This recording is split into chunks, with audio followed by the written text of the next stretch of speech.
ماشاء اللہ ماشاء اللہ لا حول ولا قوت الا باللہ العلی العظیم رب اشرح لی صدری ویسر لی امری واحلل عقدۃ من لسانی یفقهوا قولی اعوذ باللہ من الشیطان اللعین الرجیم بسم اللہ الرحمن الرحیم الحمد للہ رب العالمین الحمد للہ کما ہوا اہلہ الصلاة والسلام علی سیدنا و نبینا طبیب قلوبنا و شفیع ذنوبنا سیدنا و سید الثقلین جد الحسن والحسین ابی القاسم محمد والصلاة والسلام على أهل بيته الطيبين الطاهرين المعصومين الغر الميامين المنتجبين المكرمين الذين أذهب الله عنهم الرجس وطهرهم تطهيرا رحمة الله على أحبابهم وأصحابهم وشيعتهم ومحبيهم أجمعين ولعنة الله على أعدائهم وقاتليهم وظالميهم من الآن إلى قيام يوم الدين أما بعد فقد قال الرحمن في كتاب الفرقان وقوله الحق هو أصدق الصادقين بسم الله الرحمن الرحيم يوم ندعو كل أناس بإمامهم صلوات مومنین و مومنات، آپ کی خدمات عالیہ میں آج کی یہ مجلس کی جو لائیو المہدی ٹی وی پر نشر ہو رہی ہے، اس مجلس کو سپانسر کیا ہے جناب سید سبط حسن رضوی صاحب نے، اور ہم دعا گو ہیں پروردگار ان کے مرحومین کو جوار آئمہ معصومین علیہ الصلوۃ والسلام میں جگہ عنایت فرمائے۔ خداوند متعال ان کے گھر پر رحمتیں اور برکتیں نازل کرے، ان کے مرحومین کو جوار آئمہ میں جگہ دے، ان کے مال و رزق میں برکت ہو۔ خداوند بزرگ و برتر ہر طرح کی مشکلات، مصیبتیں، آفات و بلیات سے محفوظ و معمون رکھے۔ خداوند متعال ان کی صاحبزادی سیدہ مرضیہ حسن بنت سید سبط حسن، ہادی رضا رضوی ولد علی رضا، طیبہ بیگم بنت مولانا سید سبط حسن، مولانا سید وارث حسن ولد مولانا سید سبط حسن، سید حامد رضا ولد سید ہادی رضا رضوی، سید حسن سرور ولد سید ہادی رضا رضوی، سید ابو ظاہر رضوی ولد سید نذیر الحسن۔ خداوند متعال ان تمام مرحومین کو جوار آئمہ معصومین علیہ الصلوۃ والسلام میں جگہ عنایت فرمائے۔ ان تمام مرحومین کے لیے ایک مرتبہ سورہ مبارک فاتحہ۔ بسم اللہ الرحمن الرحیم، الحمد للہ رب العالمین الرحمن الرحیم مالک یوم الدین، ایاک نعبد و ایاک نستعین، اہدنا الصراط المستقیم صراط الذین انعمت علیہم غیر المغضوب علیہم ولا الضالین۔ بسم اللہ الرحمن الرحیم، قل هو اللہ احد اللہ الصمد لم یلد ولم یولد ولم یکن له کفوا احد۔ بسم اللہ الرحمن الرحیم، قل هو اللہ احد اللہ الصمد لم یلد ولم یولد ولم یکن له کفوا احد۔ بسم اللہ الرحمن الرحیم، قل هو اللہ احد اللہ الصمد لم یلد ولم یولد ولم یکن له کفوا احد۔ اللہم صلی علی محمد و آل محمد، اللہم صلی علی محمد و آل محمد، اللہم صلی علی محمد و آل محمد، اللہم اغفر للمؤمنین والمؤمنات والمسلمین والمسلمات الاحیاء منہم والاموات، تابع لنا بیننا وبینہم بالخیرات، انکا مجیب الدعوات، انکا علی کل شیء قدیر۔ خداوند متعال اس کلام مجید کا ثواب تمام مرحومین کے جن کے ایصال ثواب کے لیے آج کی اس مجلس کا انعقاد ہوا ہے، خداوند متعال ان کی ارواح تک پہنچائے، ان کے درجات کو متعالی کرے، ان کی برزخ کی منازل کو آسان کرے۔ سید سبط حسن رضوی اور ڈاکٹر رضا صاحب، ڈاکٹر رضا رضوی، خداوند متعال ان کو طول عمر دے، صحت و تندرستی، اور حق محمد وآل محمد دین و دنیا میں کامیابی اور کامرانی عطا فرمائے۔ ناظرین محترم، آج کی یہ مجلس اعزا کے جو علی ابن ابی طالب علیہ السلام امام کائنات، مولود حرم، پیغمبر اکرم کے جانشین، آن حضور کے بھائی، آن حضور کے وسیع اور آن حضور کے خلیفہ بلا فصل علیہ الصلوۃ والسلام کی شہادت کے سلسلے میں ان مجالس کا انعقاد ہو رہا ہے۔ علی بن ابی طالب کے حوالے سے کل آپ کی خدمات میں ہم نے کچھ گزارشات پیش کی تھی اور ہم نے امیر المومنین علیہ الصلوۃ والسلام کو کسی حد تک امیر المومنین کے فضائل کو بیان کرنے کی ہم نے جسارت کی۔ آپ کی خدمات میں ہم نے یہ کل عرض کیا تھا کہ علی بن ابی طالب کی ذات وہ ذات ہے کہ جو تمام صفات کا مجموعہ ہے۔ اللہ سبحانہ و تعالیٰ نے وہ کمالات، وہ معجزات، وہ صفات عطا فرمائی ہیں شیر خدا کو کہ جو کائنات میں بعد از پیغمبر کسی اور شخص میں نہیں ملتی۔ حتیٰ کہ انبیاء ما سبق تمام سے علی بن ابی طالب کے فضائل اور کمالات بڑھ کر ہیں اور حضور کی غلامی پر امیر المومنین خود فخر کرتے محسوس ہوتے ہیں۔ کل ہم نے امیر المومنین کے حوالے سے کچھ آپ کی خدمت میں عرض کیا، لیکن اتنی جہتیں ہیں کہ امیر المومنین کی زندگی کے حوالے سے آپ جس طرح سے بھی سٹڈی کرنا شروع کریں، امیر المومنین کی زندگی کے جس پہلو کو آپ اپنے سامنے رکھیں، ایسے ابواب کھل جاتے ہیں کہ انسان ایک ایسی وادی میں چلا جاتا ہے کہ جہاں پر علی بن ابی طالب کے فضائل کا گویا پورا ایک شہر آباد ہے۔ ناظرین محترم، اگر آپ امیر المومنین کی 63 سالہ زندگی کو کچھ حصوں میں تقسیم کریں سمجھنے کے لیے تاکہ آسانی ہو جائے، تو میں یہ سمجھتا ہوں کہ 5 حصوں میں علی بن ابی طالب کی زندگی کو تقسیم کیا جا سکتا ہے۔ 10 سال کی وہ زندگی کے جو آن حضور کے اعلان نبوت سے پہلے تھی، چونکہ امیر المومنین کی عمر مبارک 10 سال کی تھی کہ جب آن حضور نے اعلان نبوت کیا۔ 13 سال کا وہ عرصہ کہ جو علی بن ابی طالب نے آن حضور کے ساتھ مکہ المکرمہ میں بسر کیا اور اس کے بعد ہجرت مدینہ ہوئی۔ گویا 23 سال کی عمر مبارک میں امیر المومنین نے مکہ سے مدینہ کی طرف ہجرت کی۔ یہ پورا ایک 23 سال کا عرصہ ہے کہ جو بہت سی چیزیں اس میں سمجھنے کی ضرورت ہے۔ کیا کردار رہا علی بن ابی طالب کا اور کس طرح سے اپنی زندگی مکہ میں گزاری اور کس طرح رسالت و نبوت کے لیے ڈھال بنے رہے اور کس طرح آن حضور کے ساتھ صبح و شام موجود رہے اور کفار و مشرکین سے آن حضور کی حفاظت کی۔ اس کے بعد 10 سال کا وہ عرصہ ہے کہ جو ہجرت مدینہ سے لے کر آن حضور کے وصال تک کا عرصہ ہے۔ 10 سال کا وہ عرصہ کہ جو آن حضور کے زیر سایہ رہے، امیر المومنین آن حضور کے زیر جو آن حضور کا سایہ شفقت تھا اس میں رہے، وہ پورا ایک 10 سال کا عرصہ ہے۔ اس کو سمجھنے کے لیے بھی یقیناً بہت سی دقت کرنی چاہیے۔ اس کے بعد پھر ایک عرصہ شروع ہوتا ہے کہ جو 25 سال کا عرصہ ہے۔ یہ وہ عرصہ ہے کہ جو امیر المومنین کی مظلومیت کا عرصہ ہے، جو امیر المومنین کی حکیمانہ خاموشی کا عرصہ ہے کہ جس میں وہ اپنے حق سے محروم کیے گئے اور 25 سال گویا گوشہ نشینی اختیار کی، جس میں کنویں آباد کیے، اپنی زمینیں آباد کی اور قرآن مجید کی ترتیب نزولی کے حساب سے قرآن مجید کو جمع کیا۔ لیکن یہ وہ 25 سال کا عرصہ ہے کہ جو علی بن ابی طالب کی مظلومیت کا عرصہ ہے۔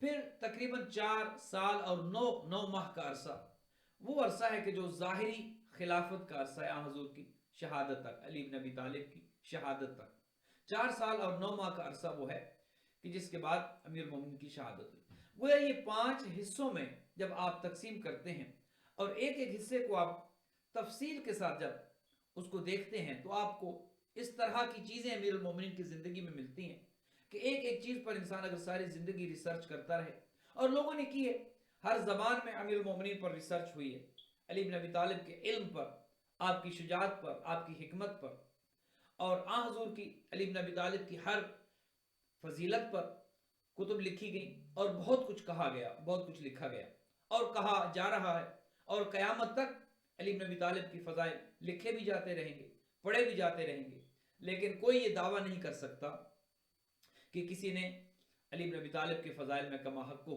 خدمت کی ہے، چونکہ یہ وہ ہستی ہے کہ جس کے بارے میں حضور جب یہ ارشاد فرماتے ہیں کہ انا مدینۃ العلم وعلی بابھا، ومن اراد چاہتا ہے کہ اس شہر علم میں داخل ہو اسے دروازے سے داخل ہونا ہے، اور دروازہ علی بن ابی طالب ہے۔ علی بن ابی طالب کی ذات کو پیغمبر اکرم نے کہا کہ جو چاہتا ہے من اراد المدینہ فلیأت الباب، وہ اس دروازے سے داخل ہو جو دروازہ علی بن ابی طالب۔ لہٰذا اگر آپ کسی بھی علم میں ریسرچ کر رہے ہیں، کسی بھی علم کو حاصل کرنے کی کوشش کر رہے ہیں، سوائے علی ابن ابی طالب کی ذات کو پڑھے، امیر المومنین کی ذات کو سمجھے، انسان علم کی وادی میں داخل ہی نہیں ہو سکتا۔ حضور نے جب یہاں یہ ارشاد فرمایا، ایک اور مقام پر یہ ارشاد فرمایا کہ انا دار الحکمت و علی مفتاحها، کہ میں حکمت کا گھر ہوں اور علی اس کی چابی ہے۔ گویا اگر کوئی علم حاصل کرنا چاہے تو بھی علی کے پاس آنا پڑے گا، اگر کوئی حکمت کا متلاشی ہو تو بھی علی ابن ابی طالب کے پاس آنا پڑے گا۔ گویا تمام فضیلتیں جو ہیں وہ پیغمبر اکرم نے علی ابن ابی طالب کی ذات میں اس طرح جمع کر کے دنیا کو بتا دیا کہ میرے بعد میرا جانشین حق وہی ہو سکتا ہے کہ جس میں وہ تمام فضیلتیں موجود ہوں۔ اور ناظرین محترم، آج جس فضیلت کا ہم نے ذکر کرنا ہے وہ کہ تمام پہلو وہ ہیں کہ جن پر بہت بحث ہو سکتی ہے، بہت گفتگو ہو سکتی ہے، بہت کچھ سیکھا جا سکتا ہے، لیکن ایک فضیلت علی ابن ابی طالب کی وہ ہے کہ جو قضاوت کی فضیلت ہے۔ علی ابن ابی طالب کے بارے میں پیغمبر اکرم نے جب یہ فرمایا کہ اقضاکم علی ابن ابی طالب، کہ تمہارے درمیان جو افضل ترین اور بہترین قاضی اور قضات ہیں، جو بہترین منصف ہیں، وہ علی ابن ابی طالب ہے۔ یہ فضیلت امیر المومنین کی وہ ہے کہ جو آپ کو تمام دیگر افراد سے آپ کے زمانے میں یا آپ کے زمانے سے قبل یا بعد میں آنے والے انسان سب سے ممتاز کرتی ہے۔ چونکہ قضاوت کی فضیلت وہ ہے کہ جس کے بارے میں یہاں تک کہا گیا، ایک حدیث شریف میں تو یہ ملتا ہے کہ لسان القاضی بین جمرتین من نار حتی یقضی بین الناس فاما الی الجنہ و اما الی النار، کہ قاضی کی زبان گویا آگ کے دو شعلوں کے درمیان ہوتی ہے، اگر وہ فیصلہ حق پر کر دے تو جنت کا مستحق ٹھہرتا ہے، اگر فیصلے میں مناسب فیصلہ نہ کر سکے اور فیصلہ عدل و انصاف پر مبنی نہ ہو تو وہی قاضی جہنم کا مستحق ٹھہرتا ہے۔ لہٰذا یہ فضیلت جو ہے انصاف کی، منصف مزاج ہونا، علی ابن ابی طالب کی ذات میں یہ اس طرح سے یہ فضیلت موجود تھی کہ آپ کی زندگی میں آپ کے کیے گئے فیصلے آج ہمارے سامنے موجود ہیں اور دنیا ان فیصلوں سے سیکھتی ہے اور اپنی زندگیوں میں عدالت کو لے کر آتی ہے۔ عدالت بھی گویا علی ابن ابی طالب علیہ الصلوۃ والسلام نے ہمیں سکھائی ہے۔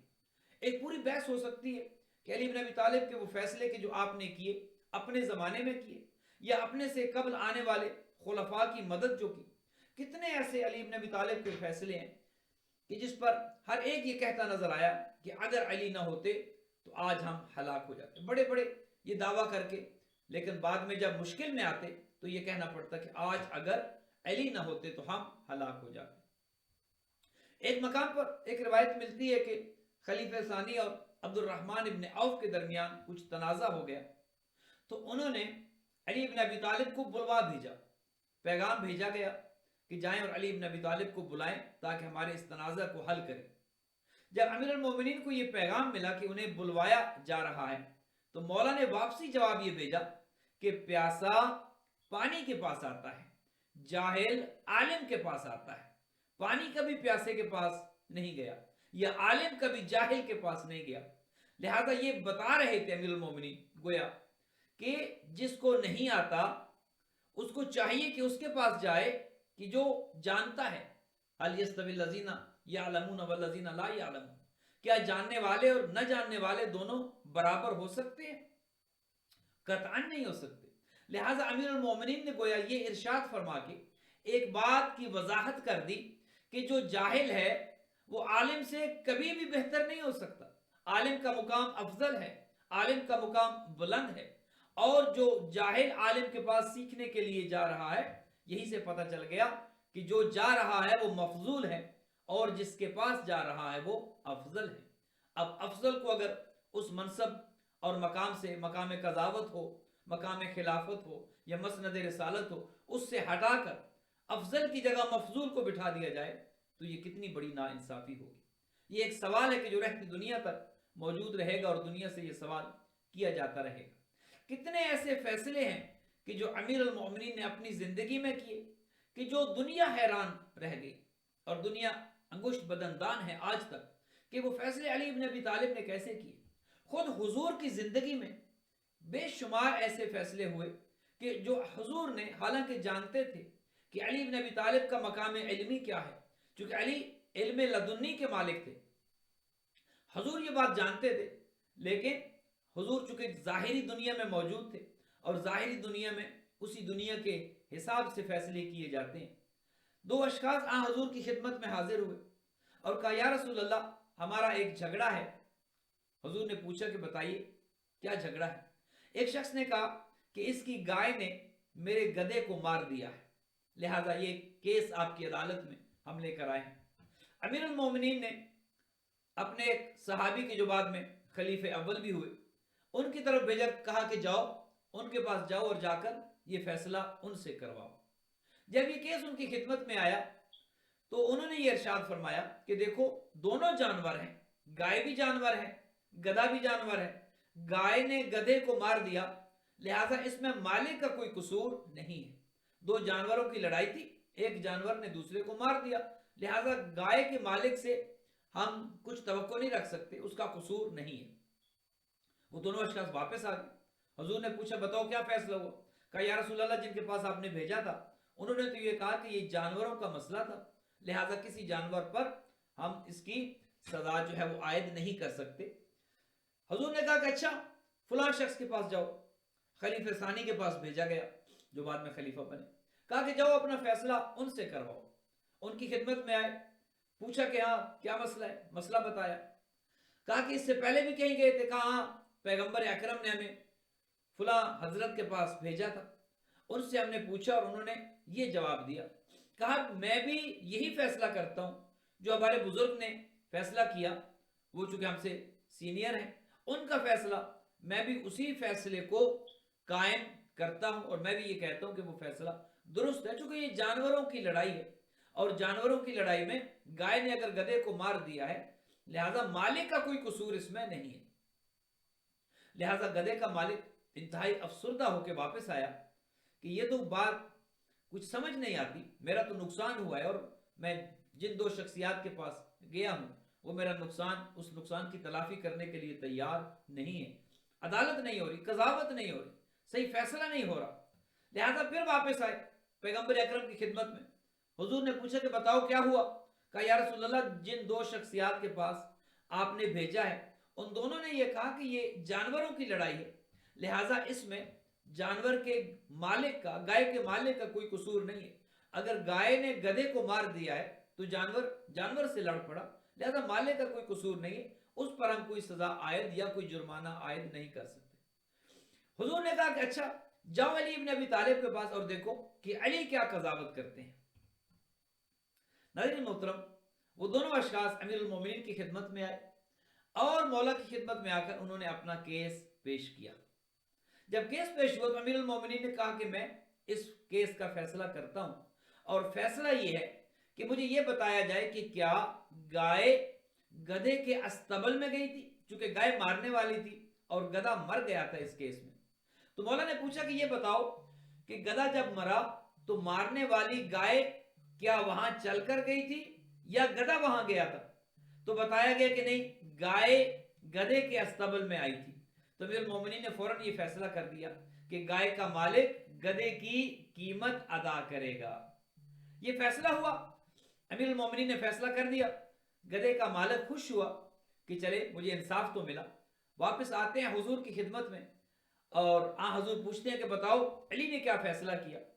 تو وہ شخص کہتا ہے کہ علی بن ابی طالب نے تو یہ فیصلہ کیا ہے کہ اگر گائے استبل میں گئی تھی جہاں پر گدھا تھا، لہٰذا گائے اگر حملہ آور ہوئی ہے، گائے نے اس کو مارا ہے اور گائے خود چل کر گئی ہے، لہٰذا گائے کا مالک گدھے کی قیمت ادا کرے گا۔ یہ سننا تھا، حضور کا چہرہ گویا خوش ہو گیا، چہرے پر خوشی کے آثار نمودار ہوئے، حضور کا چہرہ متبسم ہوا اور جملہ ارشاد فرمایا، کہا کہ لقد قضا علی ابن ابی طالب بینکما بقضاء اللہ عز اسمہ، کہ علی ابن ابی طالب نے بالکل وہی فیصلہ کیا ہے کہ جو اس کیس میں اللہ سبحانہ و تعالی کا فیصلہ ہے۔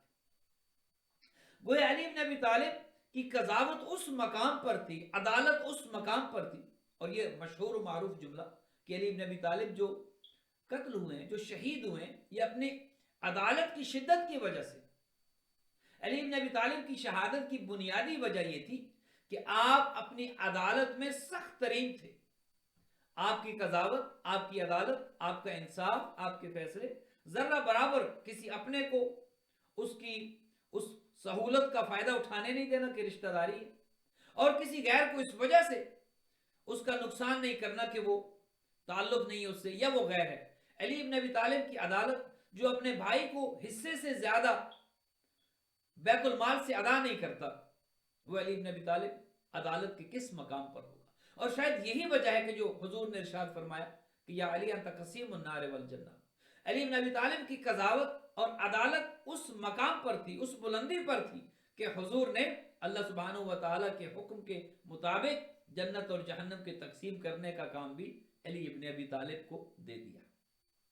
ناظرین محترم، یہ وہ خاصیت ہے امیر المومنین کی، علی ابن ابی طالب کی، کہ جو آپ کو ممتاز کرتی ہے، اور اسی لیے حضور نے یہ بھی ارشاد فرمایا تھا، اور یہ علی ابن ابی طالب کے وصی برحق ہونے کی ایک دلیل بھی ہے، چونکہ وصی وہی ہوتا ہے، جانشین وہی ہوتا ہے، مسند کا حقدار وہی ہوتا ہے کہ جس میں وہ تمام فضائل و کمالات پائے جائیں کہ جو جانے والے میں تھے، چونکہ اس کا وارث وہی ہوگا جس میں وہ خصوصیات پائی جائیں۔ آپ اگر ایک عالم کی جگہ پر ایک ایسے کو بٹھا دیں کہ جو علم کی اس بلندی پر نہ ہو، ایک منصف مزاج کی جگہ پر آپ کسی ایسے کو بٹھا دیں جو عادل نہ ہو، اس کا مطلب یہ ہے کہ یہ عدل نہیں ہوا، یہ ظلم ہے۔ علی ابن ابی طالب کے بارے میں پیغمبر اکرم کا یہ ارشاد کہ اعلم امتی من بعدی علی ابن ابی طالب، میرے بعد علی ابن ابی طالب تم سب پر اعلم ہیں، فضیلت رکھتے ہیں، سب سے اعلیٰ ہیں، مقام و مرتبہ میں سب سے بلند ہیں۔ لہٰذا اس کی وجہ یہ تھی کہ علی ابن ابی طالب علم ہو، شجاعت ہو، قضاوت ہو یا دیگر خصوصیات ہوں، پیغمبر اکرم کے بعد اعلم تھے، سب سے بہتر تھے، اور کوئی علی ابن ابی طالب کا مقابلہ کرنے والا نہیں تھا۔ یہی وجہ تھی کہ حکم خدا کے مطابق پیغمبر اکرم نے علی ابن ابی طالب کو اپنا وصی مقرر کیا، اپنا جانشین مقرر کیا، اور وہ تمام علوم دیے کہ جو علوم اللہ سبحانہ و تعالیٰ نے اپنے نبی کو دیے تھے، اور پیغمبر اکرم نے وہی علوم علی ابن ابی طالب علیہ السلام کو ودیت کی۔ علی ابن ابی طالب ایک مقام پر یہ ارشاد فرماتے نظر آتے ہیں کہ میں ہر روز حضور کی خدمت میں جایا کرتا تھا، اور جو وحی پیغمبر پر آتی تھی، جبرائیل امین جو وحی لے کر آتے تھے، حضور من و عن وہ وحی ہر روز مجھے سناتے تھے۔ وہ امیر المومنین شاہد تھے، ہر وحی پیغمبر اکرم علی ابن ابی طالب کو سناتے، اور مولا نے یہ بھی کہا کہ مجھے نہ صرف یہ کہ قرآن کی آیات پیغمبر پڑھ کر سناتے کہ آج جبرائیل یہ لے کر آئے ہیں، آج جبرائیل یہ لے کر آئے ہیں، بلکہ مجھے ان کی تعبیر، ان کی تفسیر، ناسخ کون سی ہے، منسوخ کون سی ہے، متشابہ کون سی ہے، محکم کون سی ہے، تمام کی پیغمبر اکرم تفصیلات بھی بتاتے۔ وہ علی ابن ابی طالب کے سینے میں جو علم تھا، جو علم کا سمندر ٹھاٹھے مار رہا تھا، وہ علم وہ تھا کہ جو علم رسالت، علم امامت تک منتقل ہوا۔ جو اللہ سبحانہ و تعالیٰ نے پیغمبر اکرم کو جو علم دیا، جو ایک اللہ سبحانہ و تعالیٰ کے نمائندے کا علم ہونا چاہیے، وہی علم علی ابن ابی طالب کے پاس تھا۔ لہٰذا علی نے جو فیصلے کیے وہ اسی علم کی بنیاد پر تھے، وہ اسی حکمت کی بنیاد پر تھے، اور علی ابن ابی طالب کے وہ فیصلے اسی وجہ سے تھے کہ جو علم و حکمت اللہ سبحانہ و تعالیٰ نے امیر المومنین کو عطا کی تھی۔ چونکہ مسند قضاوت اتنی اہم ترین مسند ہے، اتنی اہم ترین ذمہ داری ہے کہ بعض روایات میں تو یہاں تک ملتا ہے کہ اس کا وارث فقط نبی یا امام ہو سکتا ہے۔ اپنے زمانے میں یہاں تک ملتا ہے کہ امیر المومنین نے قاضی شریح کو جب قاضی بنایا تو امیر المومنین نے یہ جملہ ارشاد فرمایا تھا، یا شریح قد جلست مجلسا لا یجلسہ الا النبی او وصی نبی او شقی، کہ اے قاضی شریح جس مسند پر تم بیٹھنے جا رہے ہو، گویا امیر المومنین نے ایک بات اور ثابت کر دی، کہا کہ اے قاضی شریح جس مسند پر تم بیٹھنے جا رہے ہو، اس پر یا نبی بیٹھا ہے، یا نبی کا وصی بیٹھا ہے، یا کوئی شقی ترین بندہ بیٹھا ہے۔ گویا یہ پیغمبر اکرم کا وصی علی بن ابی طالب یہ بتا رہے تھے قاضی شریح کو کہ تم شقی ترین آدمی ہو، چونکہ وہ جانتے تھے، علی بن ابی طالب کی نظر تھی کہ کون کیا ہے اور کون کیا کرنے والا ہے۔ ناظرین محترم، آج دامن وقت میں گنجائش اتنی ہے، ہم نے امیر المومنین کی قضاوت کے حوالے سے آپ کی خدمات میں کچھ عرض کیا، گو کہ یہ ایسا بحر بے کراں ہے کہ جس پر جتنی گفتگو کی جائے کم ہے. ہم وہ اس سمندر میں سے ایک قطرہ لے کر اپنی پیاس بجھاتے ہیں. فضائل علی کا سمندر ہے کہ جس میں سے ہم اپنا کچھ حصہ لیتے ہیں تاکہ ہماری عاقبت سنور جائے, ہماری آخرت بہتر ہو جائے, اور علی ابن ابی طالب کی محبت سے ہمارے دل منور ہو جائیں. اور یہ ولایت علی ابن ابی طالب کا جو ٹھاٹھے مارتا سمندر ہے, اس میں ہم بھی حصے دار ہو جائیں, اور اس کی برکتوں سے, اس کی نورانیت سے ہماری زندگیوں میں نورانیت آ جائے, معنویت آ جائے, اور ہماری زندگی میں علی ابن ابی طالب کی ولایت کی وجہ سے روشنی آ جائے. مومنین کرام, جہاں پر علی ابن ابی طالب کے فضائل اتنے ہیں کہ ساری زندگی انسان کی ان فضائل کو پڑھتے پڑھتے لکھتے لکھتے ختم ہو جائے, لیکن فضائل ختم نہیں ہوتے. وہیں پر علی کی مصیبتیں بھی بہت ہیں, وہیں پر علی کی مظلومیت بھی بہت ہے.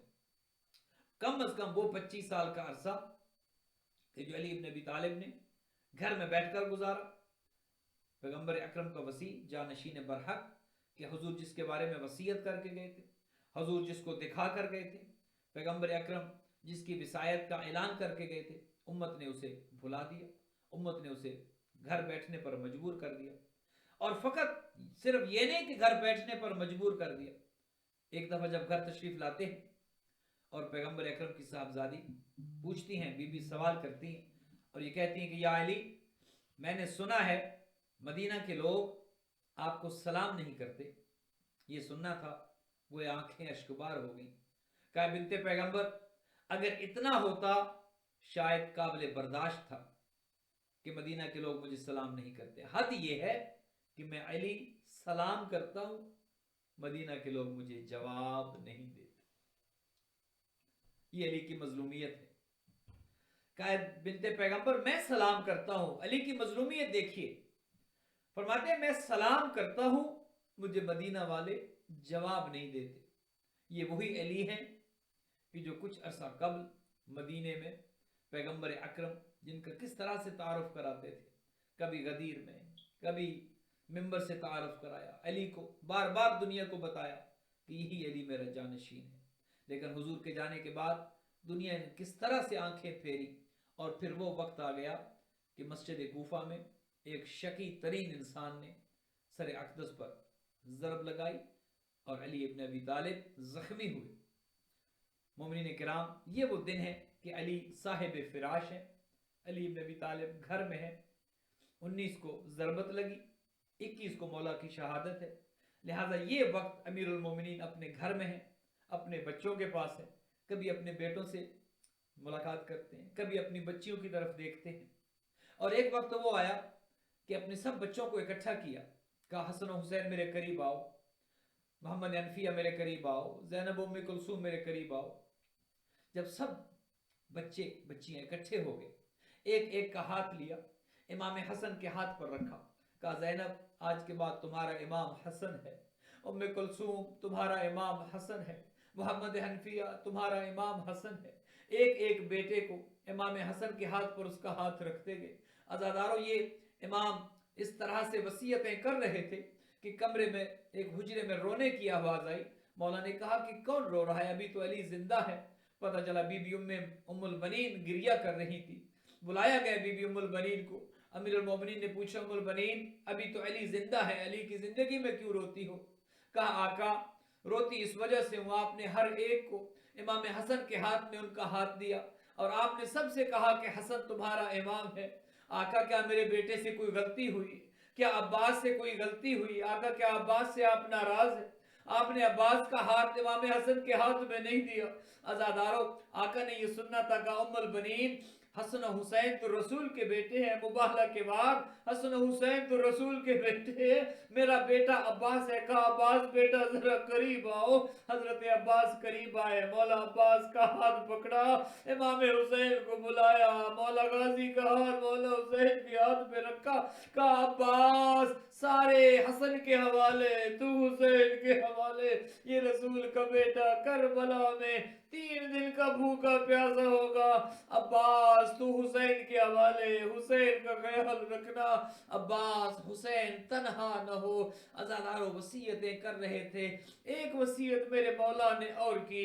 تاریخ یہ کہتی ہے اپنی بیٹی کو بلایا, جناب بی بی زینب سلام اللہ علیہ کو بلایا. امام علی جو بڑی مشکل سے اٹھ سکتے تھے، میرا امام، میرا زخمی امام اٹھ بیٹھے. روایت یہ کہتی ہے اپنا سر بی بی زینب کے کاندھے پہ رکھا. یہاں پر روایت خاموش ہو جاتی ہے، باپ بیٹی نے کیا بات کی. روایت یہاں تک کہتی ہے کچھ بات امیر المومنین نے کی، بی بی زینب کے کان میں کچھ کہا. کسی کو نہیں پتا یہ باپ بیٹی کے درمیان میں کوئی بات ہوئی تھی. عزادارو سنو گے پتہ کب چلا کہ وہ بات کیا تھی؟ علی ابن ابی طالب نے کیا وصیت کی تھی؟ پتہ تب چلا جب بی بی زینب قید ہو کے شام کے بازار میں آئی ہے. عزادارو بازار میں چلتی چلتی زینب کوفو شام کے سفروں کی تھکی ہوئی بی بی شام کے دربار میں داخلے سے قبل ایک دروازے پہ بی بی بیٹھ جاتی ہے. عزادارو ادھر سے سپاہی آتے ہیں، سید سجاد اپنی پھوپھی سے کہے اندر داخل ہو، دربار سج چکا ہے، یزید ملعون انتظار کر رہا ہے. عزادارو یہ سننا تھا. سید سجاد نے کہا پھوپھی اماں جب یہاں تک چل کے آ گئی ہو ابھی اندر داخل ہو. عزادارو اتنا سننا تھا. بی بی نے کہا سید سجاد میرے بابا نے آخری وقت مجھے ایک وصیت کی تھی، مجھے کہا تھا زینب تو بازاروں کی عادی نہیں ہے، زینب تو درباروں میں جانے کی عادی نہیں ہے، زینب فکر نہ کرنا تیرا بابا تیرے ساتھ آئے گا، زینب جب شام کے دربار میں جانے لگے گی تیرا بابا علی تیرے ساتھ ہوگا. عزادارو اتنا کہنا تھا. بی بی نے جو نظریں اٹھائی بیٹھی تھی کھڑی ہو گئی، کہا السلام علیکہ یا امیر المومنین. بابا تیری بیٹی لٹ گئی، بابا حسین مارے گئے، بابا زینب کی چادر چھن گئی. الا لعنت اللہ علی القوم الظالمین وسیعلم الذین ظلموا ای منقلب ینقلبون.